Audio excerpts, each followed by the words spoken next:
com mais um Sala de Entrevistas. Que bom que você está chegando com a gente, está recebendo a gente aí na sua casa. Muito obrigado mais uma vez. E agora o assunto é para a família inteira. Chama todo mundo e vamos conversar. Porque quando o assunto é dinheiro, tem gente que torce o nariz, tem gente que fala, ai, nem quero conversar sobre isso, não sei fazer conta, só vou lá, pago o boleto, pronto, deu. Recebo, nem sei quanto que eu recebi, ou então pega, faz aquela...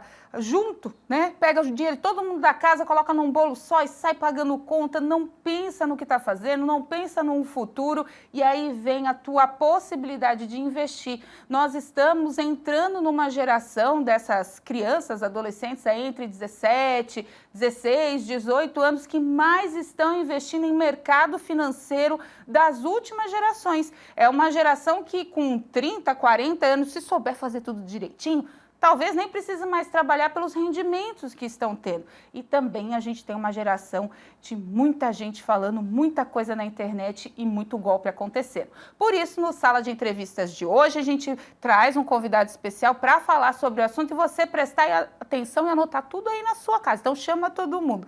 Túlio Beck, que é assessor de investimentos, obrigado pela presença. É isso, né, Túlio? A gente ainda é geração alfa, geração Z ali até... Mas o pessoal tem medo de falar de dinheiro porque a gente não cresceu falando de dinheiro em casa, né? Obrigada mais uma vez. Oi, Michele, obrigado pelo convite. Um olá a todos aí que estão nos assistindo. Na tua fala, tu falou bem no começo, tu disse, traz todo mundo da família, né? E eu acho que isso é muito importante. Para começar, tem famílias que às vezes dizem, é só o marido, é só a esposa que fala sobre dinheiro. Não, tem que trazer todo mundo, tem que trazer os filhos. Todo mundo da família tem que estar falando sobre dinheiro, tem que estar entendendo sobre o mercado financeiro, né? E aí, a respeito das gerações que tu falou, a geração mais antiga, claro, ela tem lá seus receios, tem seus temores. Teve muita gente que passou lá pelo aquele problema do Collor, Sim. né? Dinheiro bloqueado, e aí não quer fazer mais nada. Mas, em contrapartida, essa geração nova, ela tem um menor conhecimento financeiro do que a geração antiga. Então, tem estudos já que mostram isso, que o conhecimento financeiro da geração nova é menor. Por quê? Porque hoje tem muita coisa para saber. Os antigos, eles tinham ali 4, 5 bancos, 3, 4 tipos de investimento e era aquilo ali. Hoje em dia, não. Hoje em dia, a gente tem bancos, fintechs, corretoras, a gente consegue investir lá fora com 100, 200 dólares, tem criptomoeda, um monte de coisa para essa nova geração estar informada e acaba que tendo menos conhecimento. É um leque muito grande para as pessoas entenderem, né, Túlio? Porque não é só ter o dinheiro. Porque a gente pega, assim, como eu disse, os golpistas ou então os entendidos de internet. Com R$1, antes, vamos voltar lá atrás, antes era 1 milhão, né? Todo mundo tinha que ter 1 milhão para estar estabilizado. Hoje a gente olha 1 milhão... compra malemar uma casa razoável, numa cidade boa, aqui como a nossa no sul, uma casa na área central, vamos dizer assim, um apartamento 2 quartos, e olhe lá, que é os que estão saindo agora, e com 500 mil, se você investir, você não vive tranquilo sem trabalhar. Então, assim, antigamente era o meu primeiro 1 milhão. E agora qual que é o mote da jogada? É ter muitos bitcoins? É ter muitos... Como é que é o mote agora? O que é a sensação do povo para investir? Olha, na minha opinião, a sensação, o mote, como tu diz, é tu viver bem. Né? E eu acho que é isso que as pessoas não têm hoje em dia. Como tem muita informação chegando, muita gente dizendo o que eu tenho que ser, as pessoas esquecem de entender o que elas querem ser. Então, o que me motiva? O que é o suficiente para mim? O meu suficiente pode ser diferente do suficiente da Michele. Então, numa dessas, você precisa ter 5 milhões. Porque o que você quer? Você quer ter uma casa na praia, você quer ter uma casa na cidade, você quer ter um carro. Agora, o meu suficiente pode ser só ter uma casa na praia. Né? Então, as pessoas elas pararam de entender, cara, o que eu preciso? Né? E o que me motiva? Eu quero ter 5 milhões por quê? Qual é a minha motivação de ter 5 milhões, ou ter 10, ou ter 1? Então, eu acho que isso que a gente tem que parar e olhar. O que me motiva? Porque a partir do momento que eu entendo o que me motiva, é que eu vou conseguir guardar o dinheiro, que eu vou conseguir investir. Porque se eu só chutar um número aqui porque alguém falou, ou um número aleatório na minha cabeça, eu começo, mas eu não vou ter a disciplina para terminar. Eu tenho que adquirir 1 milhão, tá aí daí. Aí no meio do caminho eu acho que é difícil, eu paro. Eu tenho que ter reserva de emergência. Por quê? Porque eu vi que tem que ter. Aí eu começo a fazer minha reserva, mas logo já aparece um carro para eu comprar, eu vou lá e compro. Então, eu acredito que o mote, como você disse, tem que ser isso. A pessoa entender o que é a motivação dela, entender aquilo que é importante para ela e a partir daquilo ali ela começar a desenhar o caminho e o ponto de chegada que ela quer ter. Todo mundo pode ser um investidor? Todo mundo pode e deve ser um investidor, né? E aí o mercado ele foi ficando muito mais acessível para isso. Não só o nosso mercado interno. Então, antes você tinha tarifas de banco, tarifas de corretora, tudo mais. Então, hoje, a maior parte dos bancos e corretoras não tem mais nenhuma taxa, uma cobrança mensal, nada disso, como o próprio investimento no exterior. Né? 4, 5, 6 anos atrás, para investir no exterior, você precisava de $500 mil. Pô, imagina quem tem $500 mil assim para tirar do bolso e investir. Agora, com $100, $50, você consegue já ter um acesso ao mercado externo. Né? Então, todo mundo pode e deve investir. E aí eu digo deve porque, para mim, o investimento ele é uma ferramenta para mudar a classe social da pessoa, ou pelo menos para trazer maior conforto para aquela pessoa que às vezes imaginou que não ia ter nada. Eu lembro que quando eu era adolescente, minha família sempre ali classe média para baixo. Então, às vezes, as pessoas falavam, pô, ter 1 milhão, conseguir se aposentar, e para mim aquilo era inalcançável. É longe, né? É longe. Cara, quem tem 1 milhão é jogador de futebol, é artista, é alguém muito rico. E a partir do momento que você começa a entender o mercado financeiro e entende a disciplina dentro dele, você começa, cara, dá para ter 1, dá para ter 3. E sem muito esforço, mas sim com muita disciplina. Né? E a pessoa hoje, ela abre uma conta com R$500, com R$1.000. Então, é um mercado acessível onde todo mundo pode e deve estar investindo. Porque antigamente, quando a gente falava assim, eu vou aplicar na bolsa, eu vou ter uma ação de uma grande estatal brasileira, ou então de fora, nossa, era inalcançável ali nos anos 80, anos 90, imagina, era só gente com muito poder aquisitivo. Hoje, quando a gente abre esses aplicativos de bancos digitais, que como você disse, a gente nem sabe mais quem é o gerente, a cara do gerente, nem quer saber também, ninguém quer ir mais para banco. Mas a gente abre e tem um monte de maneiras e aí, papo direto, né? Invista aqui, a partir de R$1, a partir de R$15, tu vai. Mas o que a gente pode investir nesses pequenos valores, que não mexe tanto no orçamento, que pode virar benefício? Porque tem uns que até ficam com o dinheiro bloqueado, acham que é uma previdência, não é. Tem tudo, é muito diferente uma coisa da outra, né, Túlio? Tem o mercado financeiro, como eu disse antes, ele foi se abrindo, tem muito mais opções do que antigamente.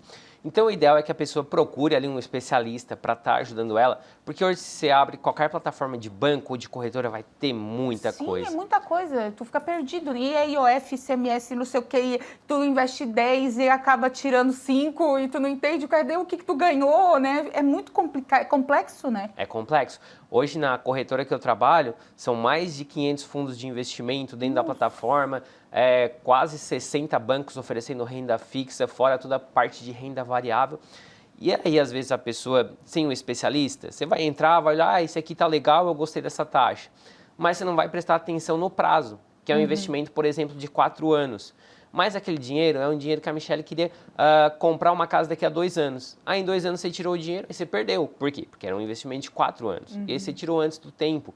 Ou, muitas vezes, as pessoas acabam colocando em previdência privada. Pô, eu vi que previdência privada é legal. E, de fato, eu acho bom previdência privada. Só que é uma previdência para minha aposentadoria, não para eu tirar daqui a 1 ano. Pô, tirei e teve um monte de imposto. Pois é, você estava no veículo errado. Você tinha que ter usado um outro tipo de investimento, sem imposto ou com imposto menor, se o teu plano fosse ali de curto prazo. Então, procure sempre algum especialista para estar te ajudando a entender esse universo enorme, né? Porque esse é o meu dia a dia, o dia a dia de outros assessores, gerentes, consultores, é estar olhando o mercado financeiro. Porque as pessoas, elas entram, como eu disse ali no começo, na questão da internet, né? Porque aí vem aquele consultor fake, coloca aquele vídeo e aí começa a induzir, a pessoa começa a se iludir. Porque hoje, quem não quer ter dinheiro fácil, né? Todo mundo quer um pé de árvore que dê dinheiro no quintal de casa, né?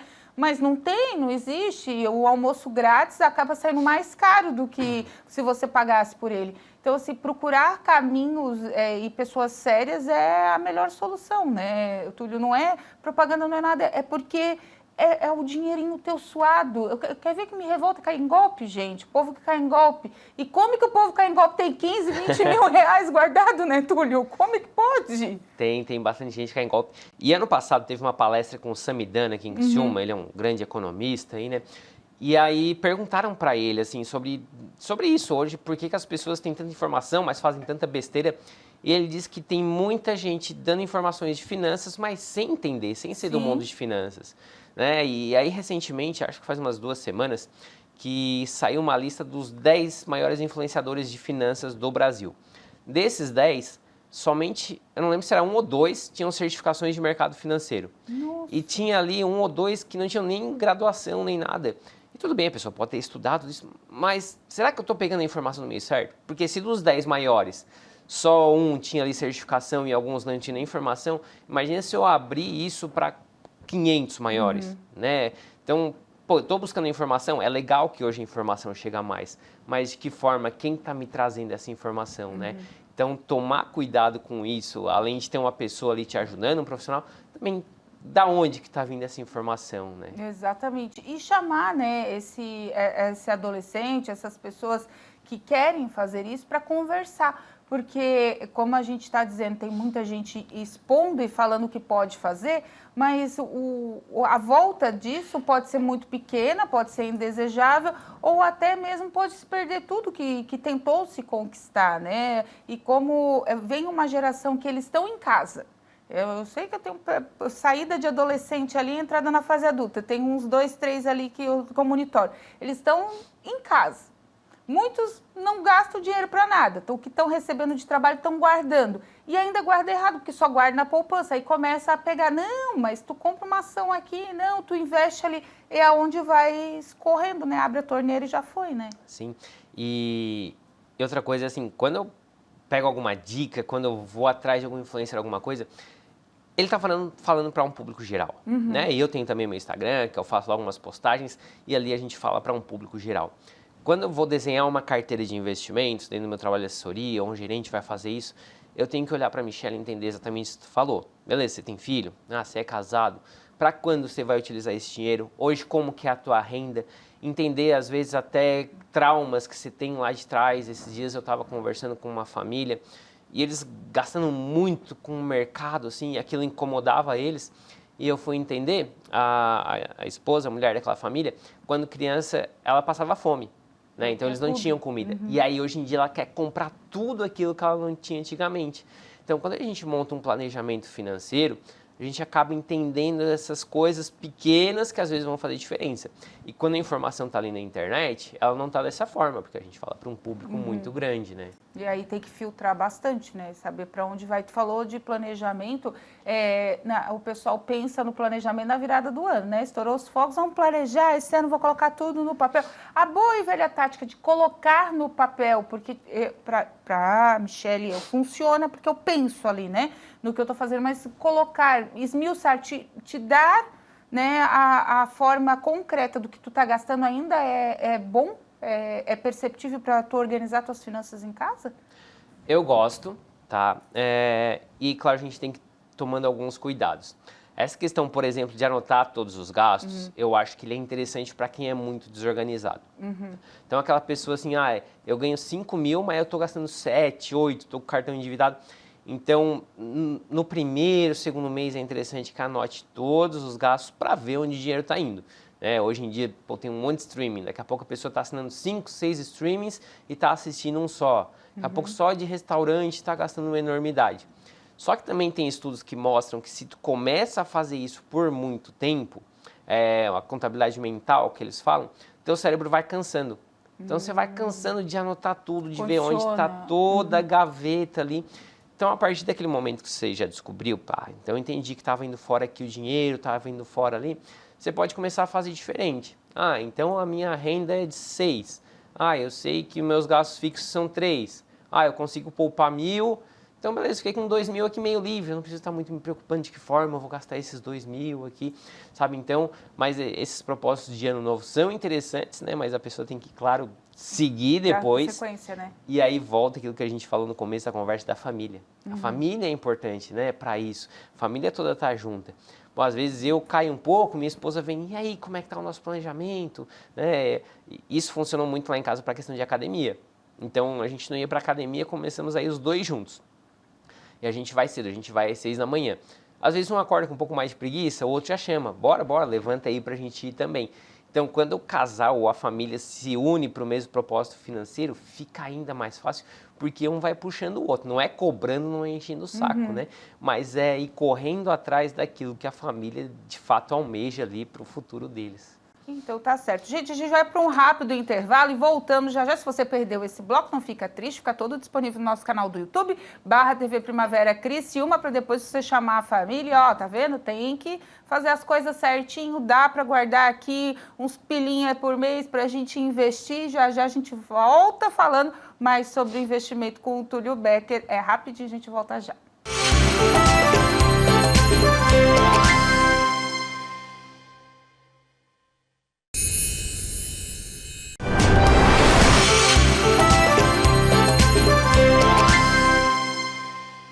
De volta com o nosso Sala de Entrevistas, hoje falando sobre dinheiro, gente, isso mesmo, não é aquele que dá em árvore não, é que você conquista e dá para investir para fazer mais, com o assessor de investimentos, o Túlio Becker. Túlio, lá na empresa, eu acho que chega muita gente também com aquele pouquinho que quer investir, começar a dar o primeiro passo. Como a gente disse lá antes, era um sonho, né? Era coisa de status, tu ter uma parte de uma empresa, de uma multinacional. Hoje os capitais estão muito abertos, né? As pessoas facilmente conseguem comprar uma cota de uma grande empresa, de uma grande estatal.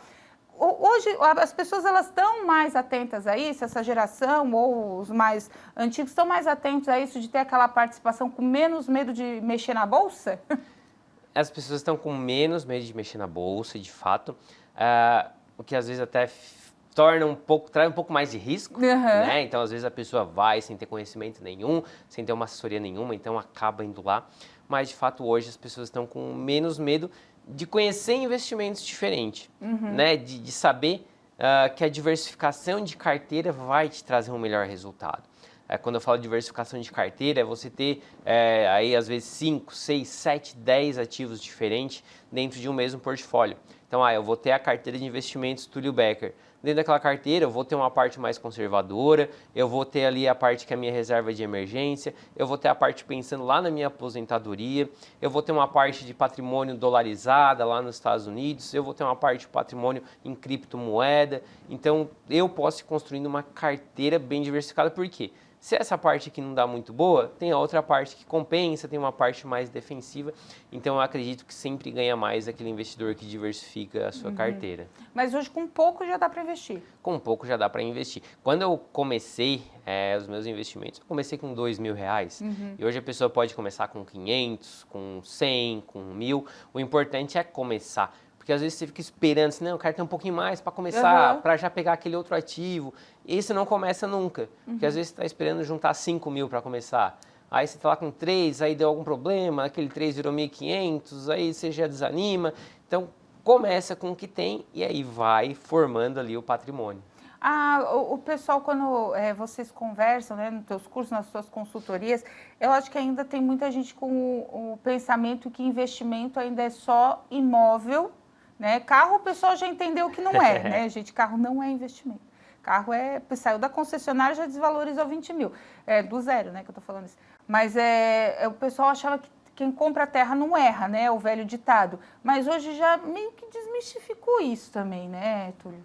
A gente já está perdendo um pouco isso, apesar que a nossa região é uma região que as pessoas daqui gostam muito de imóveis, né? Tem essa tradição.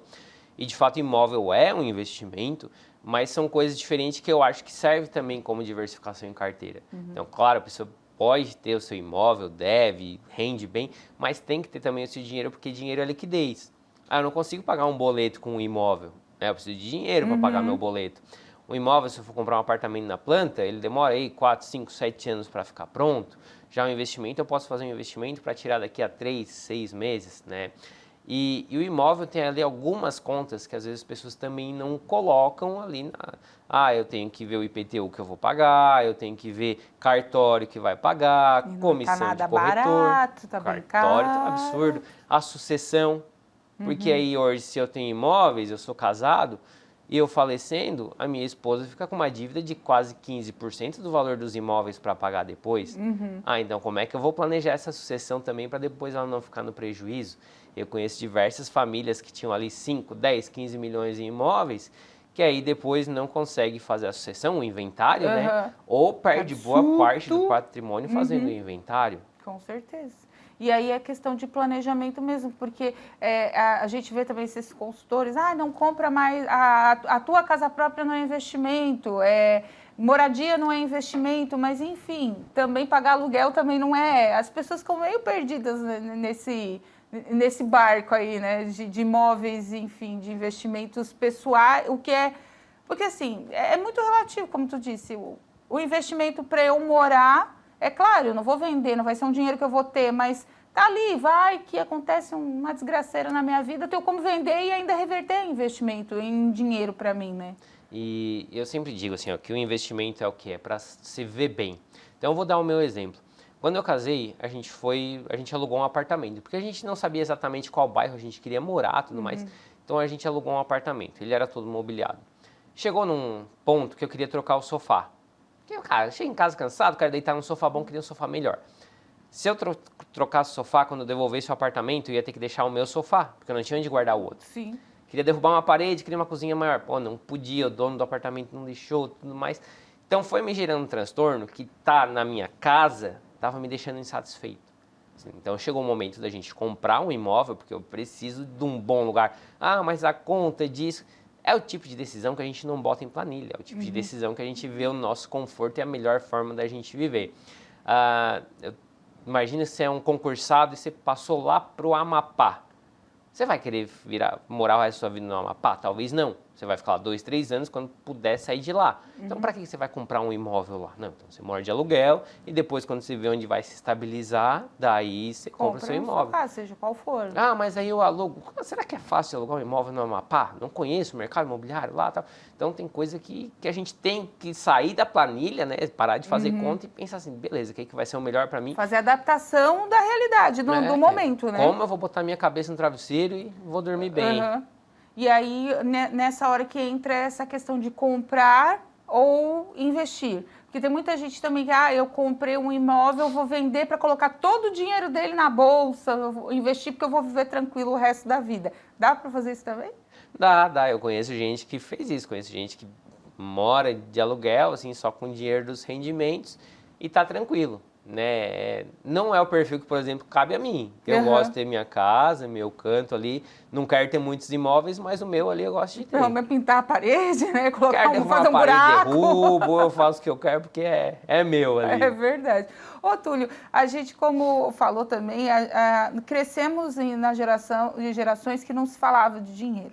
Ultimamente, nas escolas, né, principalmente as escolas particulares, algumas mais ligadas a isso, as crianças estão tendo educação financeira. Isso a longo prazo, tu acha que muda alguma coisa ou essa educação financeira ainda está muito restrita no papelzinho, no porquinho para guardar as moedinhas, né? Eles não estão vindo com a concepção do mundo atual. Como é que para ti tu vê essa situação? Eu acho que é importante ter educação financeira nas escolas, em todos os lugares, só que ela muda, mas muda pouco, tá? Então, eu vou estar levando conhecimento financeiro para a criança.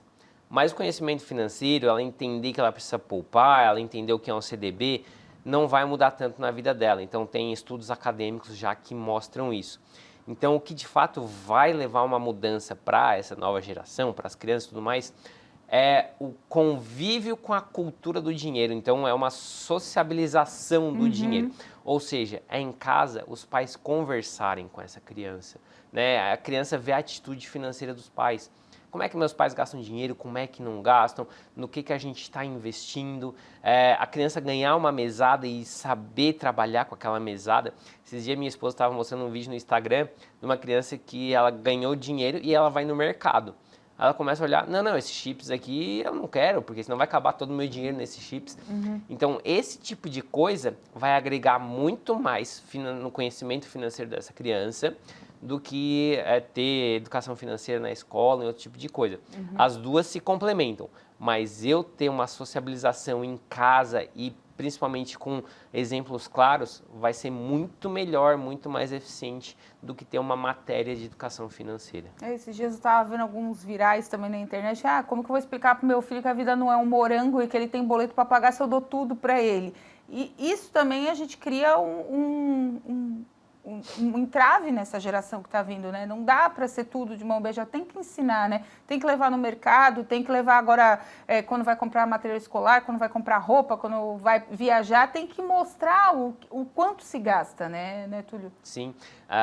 Uns tempos atrás, um amigo meu, ele falou uma frase que a criança é uma esponja, né? Então ela vai absorvendo tudo, inclusive a parte financeira.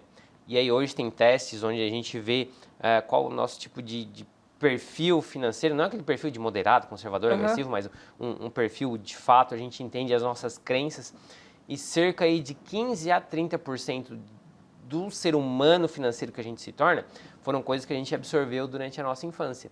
E aí, isso é muito difícil da gente mudar depois. Tem coisas que a gente consegue mudar, mas crença financeira formada na infância é muito difícil da gente mudar como adulto, né? Então, por isso que tem que cuidar muito bem como a gente vai falar de dinheiro aí com as crianças, dar esses bons exemplos e, de fato, não ensinar que a vida é um morango, né? Começar a dar tudo, e aí, senão depois se torna aqueles adultos com 28, 33, 40 anos que ainda estão em casa e dependendo dos pais. Nem sabe o que faz com o dinheiro que ganha, né? Exato. Gasta tudo em aplicativo de comida.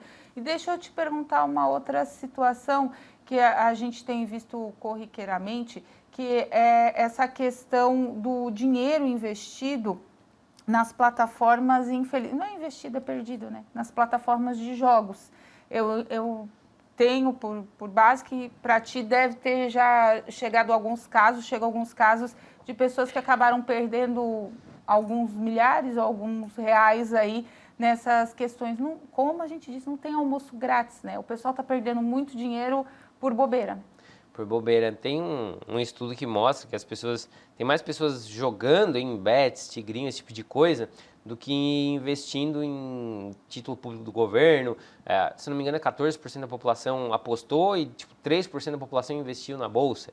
E às vezes as pessoas, não invisto na bolsa porque é arriscado, mas vai ver, tá apostando lá em jogo de futebol, né? E de fato virou uma pandemia, pode-se dizer, porque a gente liga a TV em qualquer coisa, essas casas de apostas, né?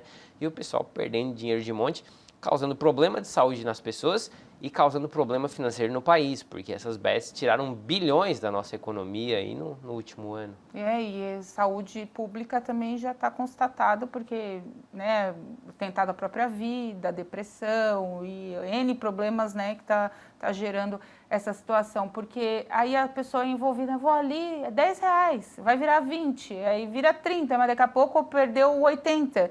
E esse processo, como tu disse, às vezes com 10 reais comprou um ativo de uma bolsa que do nada disparou e tu ganhou 100 reais sem esforço, né? Ou você foi colocando 10 reais todos os meses, daqui a pouco melhorou sua condição, você foi botando 100 e aí lá na frente você vai ter um bom patrimônio, mas não conheço ninguém que formou patrimônio jogando essas coisas aí, né? E quem formou não tá lícito. E deixa eu te falar uma coisa, a poupança ainda dá para investir? Porque eu sei que vocês aí, consultores de investimento, ninguém gosta muito da bendita da poupança, tadinha. Mas ela tá lá, firme e forte, ela resiste. Ainda dá para vamos dizer assim, para começar, para quem tem muito medo, começar só pelo menos guardar por ali?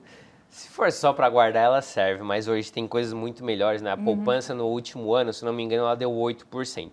Enquanto a gente teve uma taxa de juros aí no país de 15%, né? Então a pessoa poderia estar comprando um título público do governo, que é o investimento mais seguro que existe, e ganhando 15% no ano, 14%, em vez de ganhar os 8% da poupança, né? Então tem gente que diz, a poupança é segura, mas um título público do governo é tão seguro. É do Tesouro, o título público? Isso, Tesouro Selic. Então é tão seguro ou mais, então buscar esse caminho, buscar uma LCI, uma LCA que são isentos de imposto.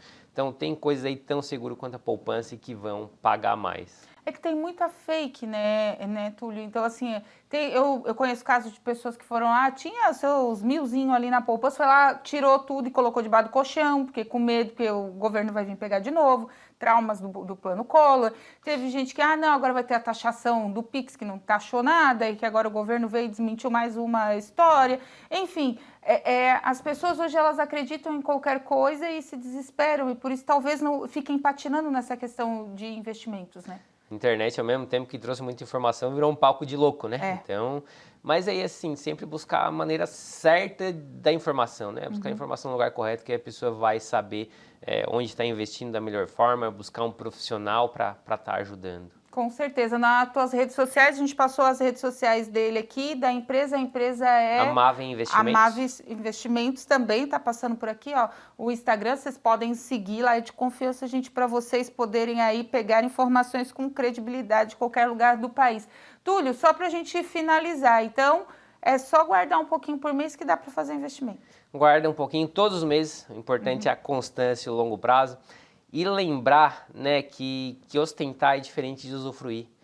Então, hoje em dia, a gente vê muita ostentação, muita coisa. Na verdade, a pessoa está lá cheia de boleto. Então, vamos guardar e cuidar do nosso dinheiro para que a gente possa usufruir dele, né, e não ficar ostentando. Porque tem muita gente que vive o hoje e esquece do amanhã, né? A gente não sabe o dia de amanhã realmente, mas vai que ele chegue, né? A gente tem que estar resguardado, né? Exatamente, temos que cuidar bem do nosso futuro, né? Com certeza. Obrigada mais uma vez pela presença, a disponibilidade de vir aqui, né, conversar com a gente, dar uma luz aí, né, pro pessoal procurar os caminhos para investir o seu dinheirinho aí, que é tão suado e o pessoal joga fora, às vezes, com tanta facilidade, meu Deus do céu. Eu agradeço o convite, né? Fico aberto também ali nas minhas redes sociais, no @BeckerTúlio. Quem quiser me chamar lá, tirar alguma dúvida, eu atendo todo mundo que me chama por lá. Quem é de Criciúma, região, quiser tomar um café também. Tem um trabalho de fazer palestras em empresas, em igrejas, algumas igrejas já fui também. Então, levando exatamente essa mensagem das pessoas cuidarem bem do seu dinheiro, do seu futuro. Então, tá certo. Obrigada mais uma vez. Esse foi mais um Sala de Entrevistas. Lembrando que ele fica todo disponível no nosso canal do YouTube, /TV Primavera Criciúma, e no nosso canal do Spotify. Sala de Entrevistas, procura lá em áudio e vídeo para você compartilhar informação de qualidade e credibilidade. Até o próximo Sala.